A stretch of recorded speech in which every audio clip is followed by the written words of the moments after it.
আজকের আমি মাছের সর্ষে বাটা করব, তাই কড়াইয়ে তেল দিয়েছি। তেলটা খুব গরম হয়ে গেছে। এখানে কাতলা মাছ নুন হলুদ মাখিয়ে নিয়েছি। এবার আমি মাছটাকে ভালো করে ভেজে নেব। এদিকে আমি তেলের মধ্যে সর্ষে রেখে দিয়েছি, কাঁচা লঙ্কা সর্ষে একটু হলুদ নুন, এটাকে বেটে নেব। মাছটা ভাজতে ভাজতে আমার মাছটা ভাজা হয়ে গেছে, উঠিয়ে নিচ্ছি। আরও কটা মাছ আছে, ভেজে নেবো এরকম এক এক করে। ভাজা হয়ে গেছে।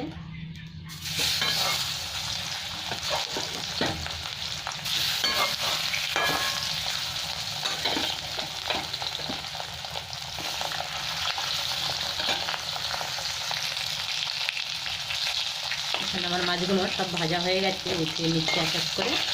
এই তেলের মধ্যেই কালো জিরে কাঁচা লঙ্কা দিয়ে দেবো। তেল আর লাগবে না, অনেকটা তেল আছে।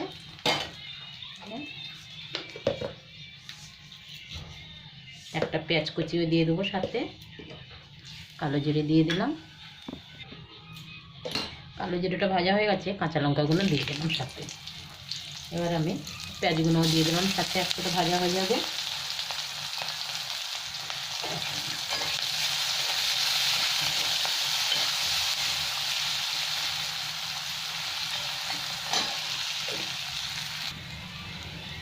এখানে পেঁয়াজটা আমার ভাজা হয়ে গেছে। এবার আমি সর্ষে বাটাটা দিয়ে দিলাম, ছেঁকে নিয়েছি নুন হলুদ দিয়ে। এটা এর মধ্যে দিয়ে দিলাম।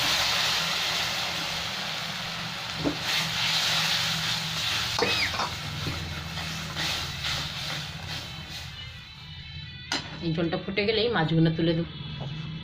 এবার একটু নুন দিয়ে দেবো আমি, নুনটা একটু কম আছে তাই দিয়ে দিলাম।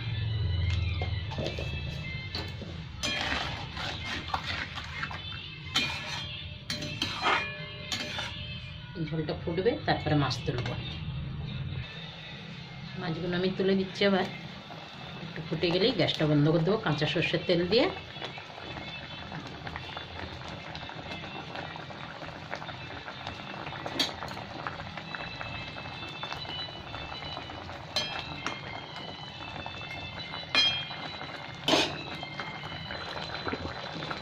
এখানে আমার সর্ষে মাছ হয়ে গেছে। এবার একটু তেল দিয়ে দিলাম ওপর থেকে, কাঁচা সর্ষের তেল দিয়ে গ্যাসটা বন্ধ করলাম।